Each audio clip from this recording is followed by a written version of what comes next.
Expansion of British in India. Here, before starting our discussion, let me leave a note. What is the note? Note is here I refer British as East India Company. So wherever you saw the term British, it is equals to the East India Company. Rather than representing East India Company all over the PPT, have reused the word British more than twice, I think. Okay. The expansion has done in phases. There are five phases of expansion. Five phases of expansion from East India Company to established East India Company in India.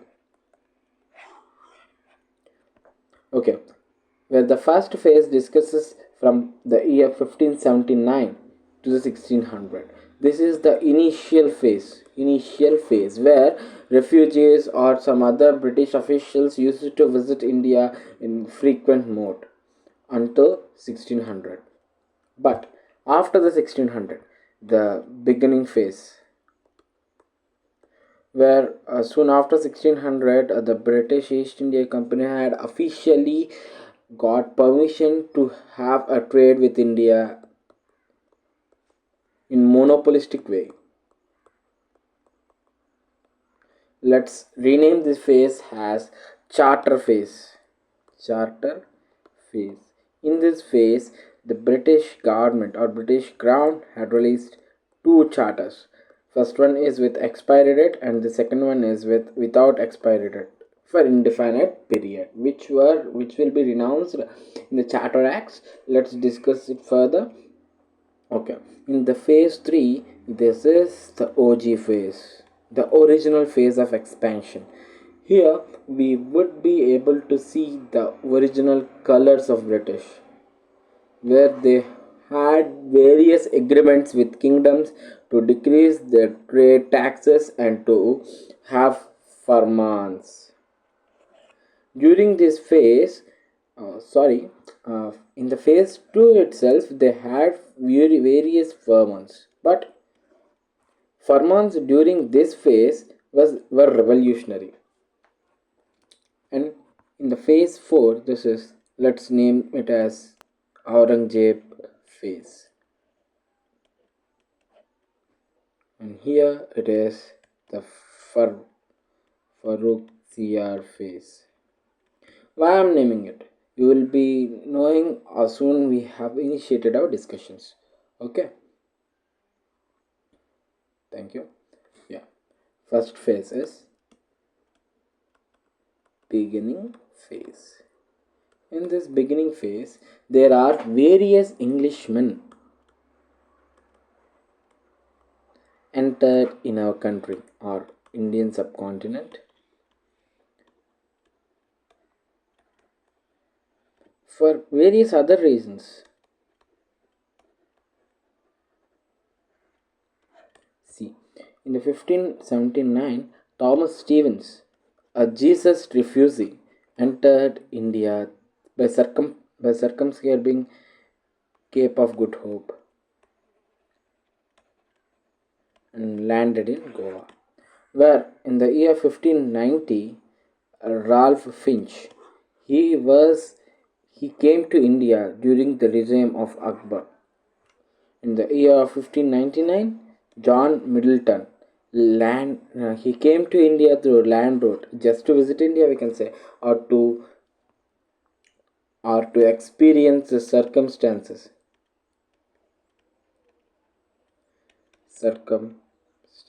in India, where in the 1600 the charter was issued.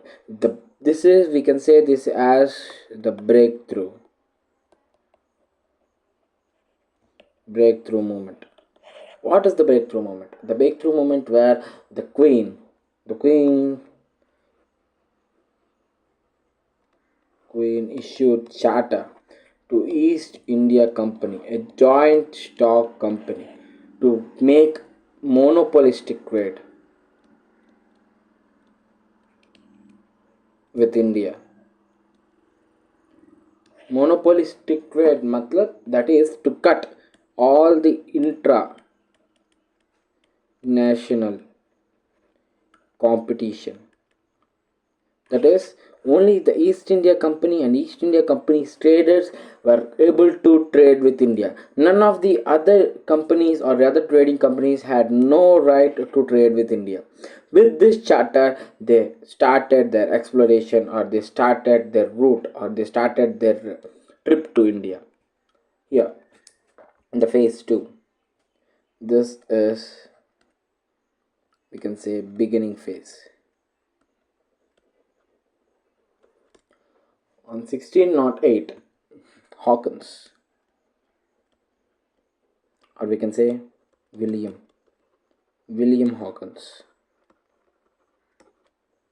had planned to enter into the Jahangir's court, but already his enemy is sitting in the Jahangir's court. Portuguese.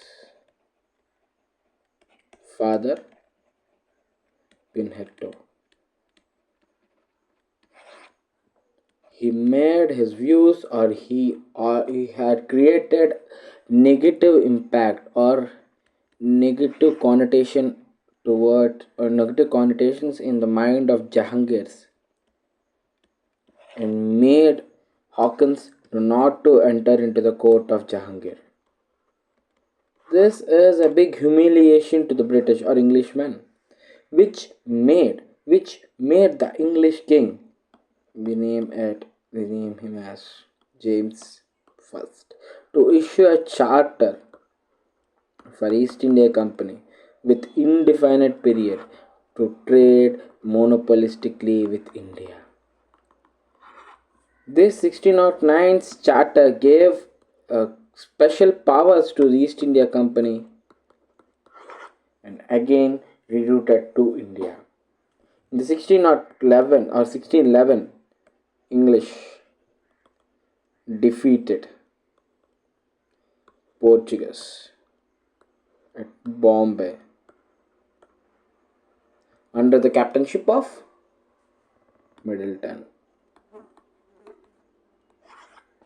It was quite surprise for Portuguese because it was an unexpected attack by Middleton, and in the frequent, or in the successive year, that is 1612.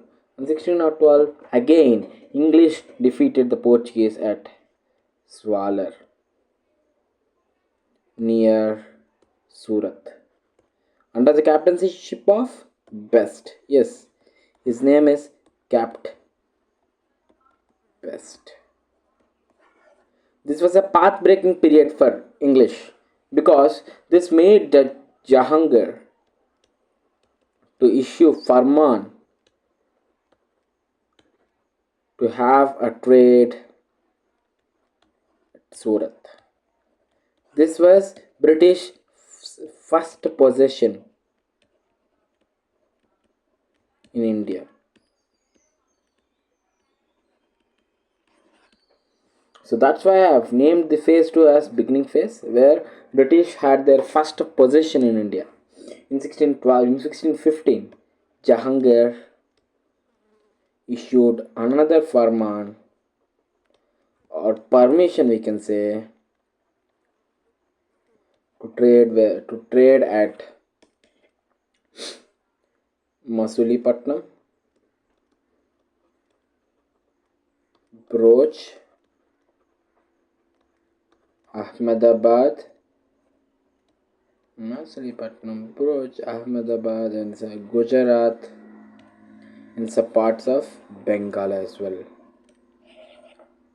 See, in the second phase, the Britishers got their first possession.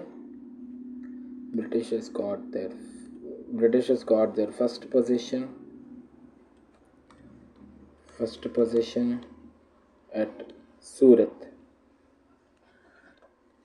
and they had the permission to trade at Bengal, Masulipatnam, Gujarat, Broch, the large trading areas in India.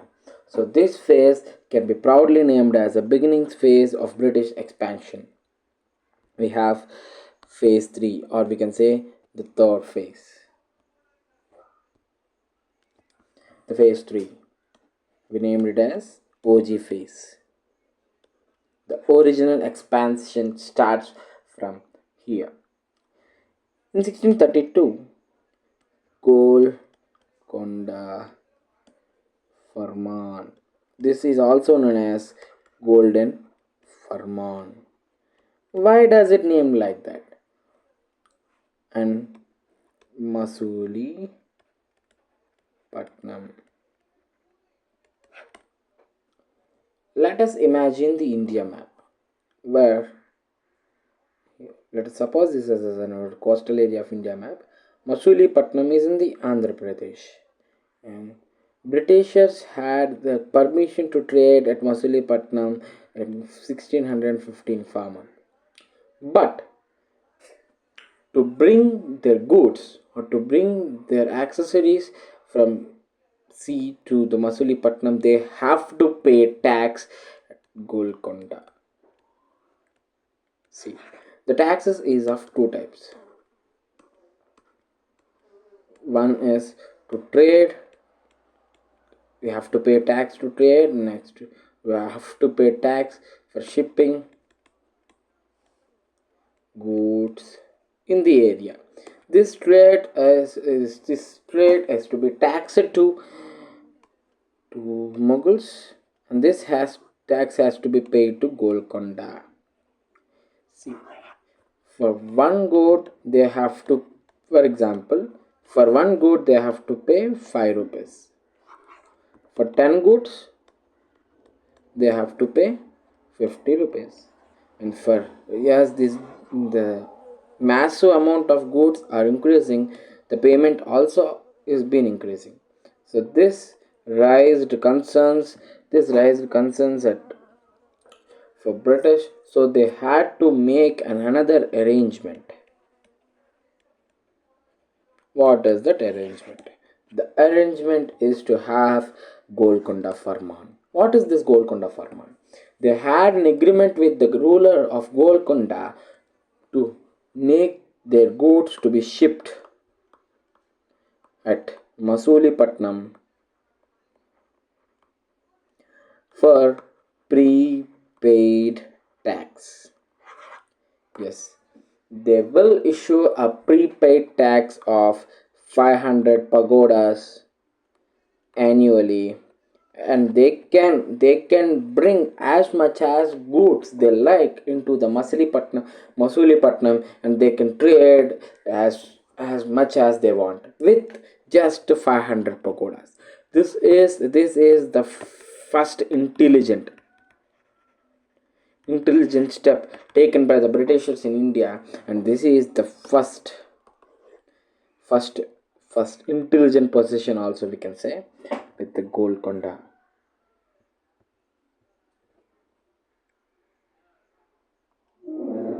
See,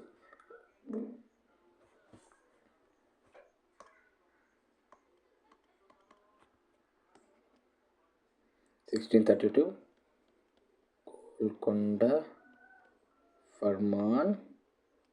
1632 we had a Golconda Farman, and we can also name it as 500 Pagoda Farman.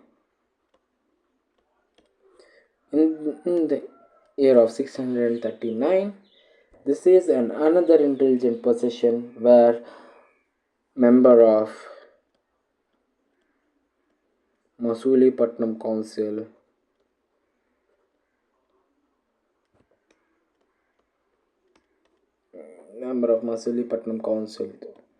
Francis Day. What did he did? Why is he much remarkable in the British expansion? What is the specialty?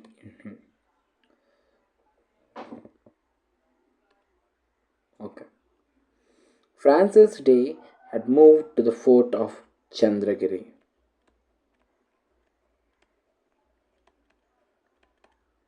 and he requested the king of Chandragiri to add to um, allot land for his fort construction.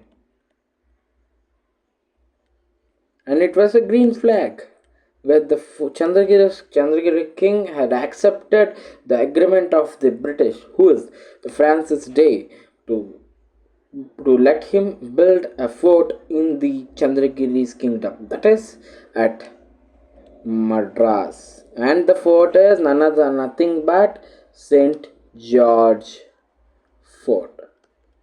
Guess what?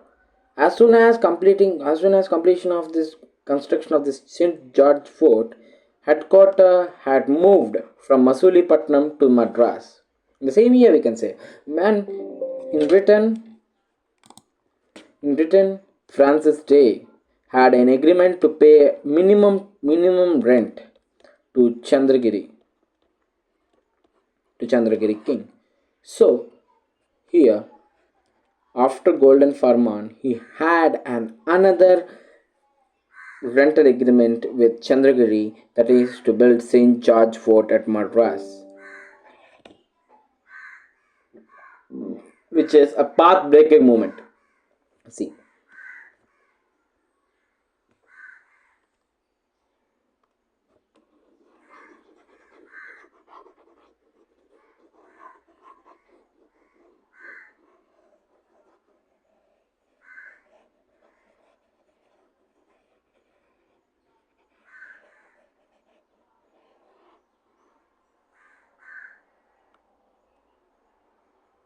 1651.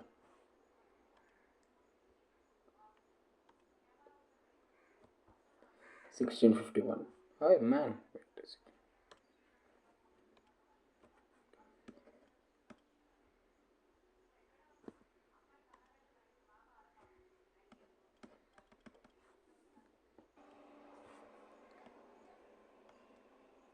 Yes.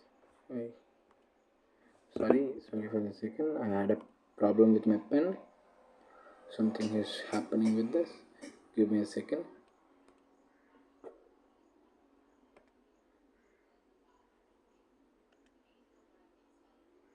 Yeah. I think the issue will be sorted now. Let's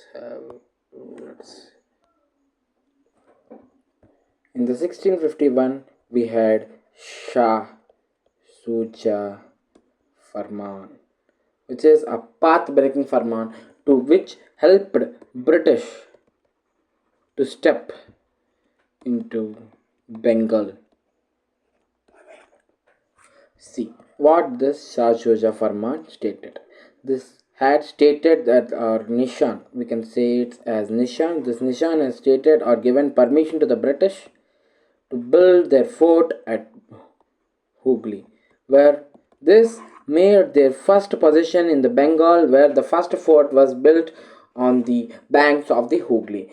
But in the return, the Shah Shuja will be getting 3000 pagodas or 3000 rupees as per their denomination, 3000 rupees per annum. See, for just 3000 rupees, British had an agreement with the Shashuja to levy taxes to the trade that they have been doing in the future in the banks of the Hooghly or in Bengal. Why this Hooghly? What is the importance of this Hooghly? This Hooghly is a concentration camp of the trade, that 90% of the trade that happened between the India and the Bengal. So they had their eye on the Hooghly and they get that with the 3000 prepaid tax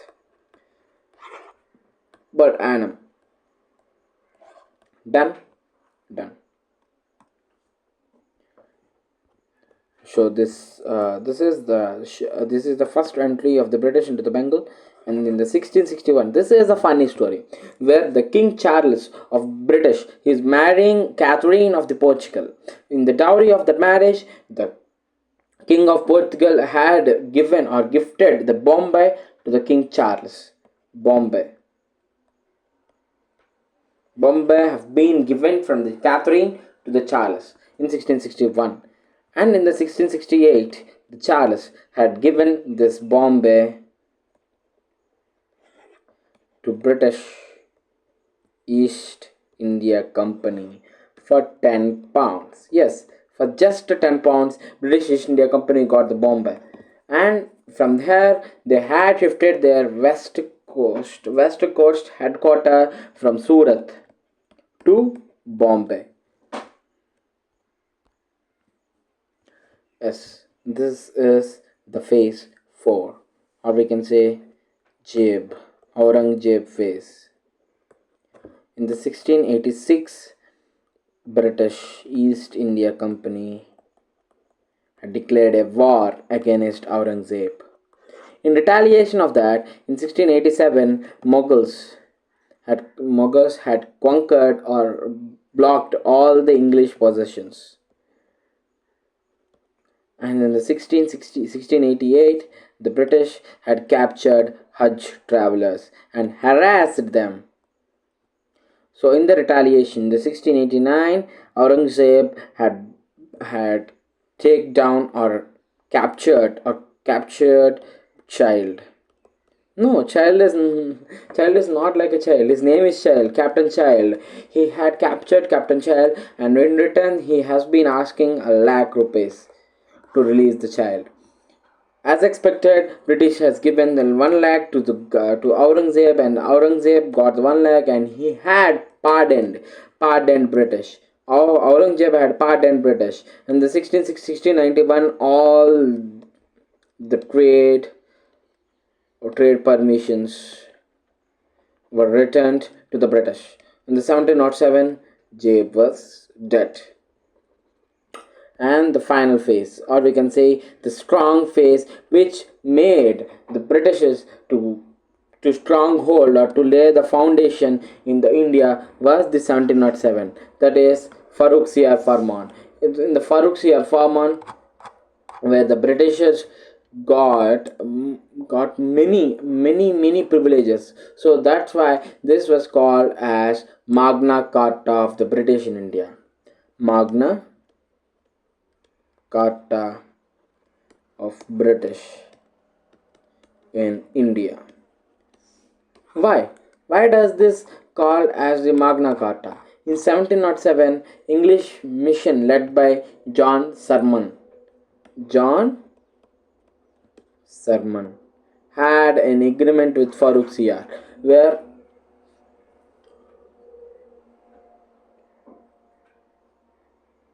it was not the one, it was divided into three firmans, where the company many valuable provisions in Bengal, Gujarat, and Hyderabad. John Sarnam had discussions with the Farooq Siyar, where Farooq Siyar will be availing British with the three farmans at the positions of the Bengal, Gujarat, as well as Hyderabad. In Bengal, company imports and exports were exempted from additional custom duties. That is, in Bengal, 3,000 was reviewed, and the company was permitted to issue dastaks. Dastaks. What are these dastaks? Dastaks are nothing but premiums or permits to traders to trade in India in the name of the British. Or the company was permitted to rent more lands around Calcutta. And in Hyderabad, the company retained its existence privilege of freedom from duties in trade and had to pay the prevailing rent only for the Madras. See, we had Golconda Farman is still continuous, and they had to pay rent to Madras. That's it. See, Shashvuja Farman was existing, Golconda Farman was existing, rent to the Madras was existing still, right.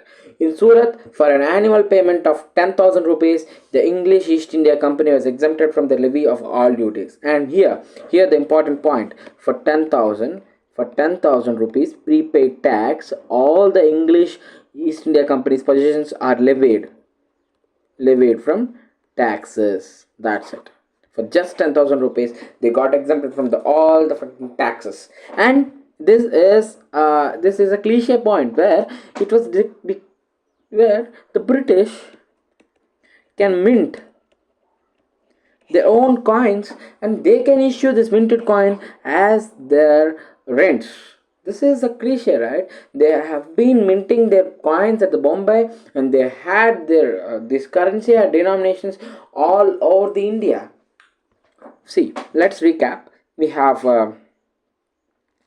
rents. First one, Surat at 10,000 rupees. We can say 10,000, and Golconda Farman with 500 pagodas. 3 at Shashuja, or we can say Bengal, at 3,000 pagodas.